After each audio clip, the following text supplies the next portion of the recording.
Merci de nous en être tenu votre temps de parole. Claude Rolin, 2 minutes. Madame la Commissaire, la proposition de classification des infractions graves était attendue par le Parlement, mais surtout attendue par le secteur du transport en Europe. Cette liste doit effectivement permettre d'éliminer les transporteurs routiers qui commettent systématiquement des infractions graves aux règles communautaires.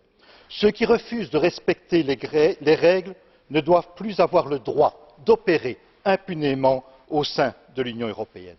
Et par rapport au projet qui est présenté aujourd'hui, je ne peux être que déçu. Déçu par cette proposition de règlement qui est à la fois incomplète, vague et qui manque de cohérence.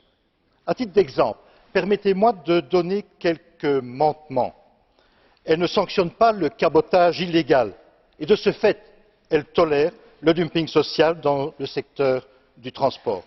Dumping social qui met en danger l'emploi des salariés, mais aussi la vie de nombreuses entreprises qui travaillent correctement. Cette classification ne permet pas de lutter efficacement contre la fraude sociale qui, nous le savons, conduit à des conditions de travail et de sécurité inacceptables et à de véritables distorsions de concurrence. Cette classification ne mentionne nulle part le repos hebdomadaire pris dans le véhicule. Ces manquements graves risquent d'engendrer des accidents sévères, voire pire, des accidents mortels. Nous ne pouvons pas accepter la mise en danger de la vie des travailleurs et des usagers de la route. Cette liste est d'autant plus regrettable que les partenaires sociaux, tant les représentants des salariés que des employeurs, s'étaient mis d'accord sur une contribution commune. Malheureusement, malgré les orientations voulues par la Commission, il semble qu'on n'ait pas donné l'importance qu'il fallait à l'avis des partenaires sociaux, qu'ils n'ont pas été pris en compte. Alors aujourd'hui, il m'apparaît vraiment important que la Commission se penche à nouveau sur cette classification avec le concours des partenaires sociaux.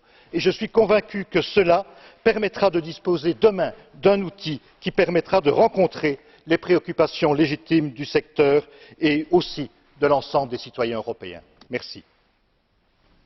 Je vous remercie, Monsieur Rolin. Madame Revaud-Dallon-Bonnefoy, 1 minute et demie. Madame la Commissaire, chers collègues, le dumping social et son corollaire, la concurrence déloyale, sont des problèmes de société majeurs en Europe, qui n'ont fait que s'aggraver avec la crise.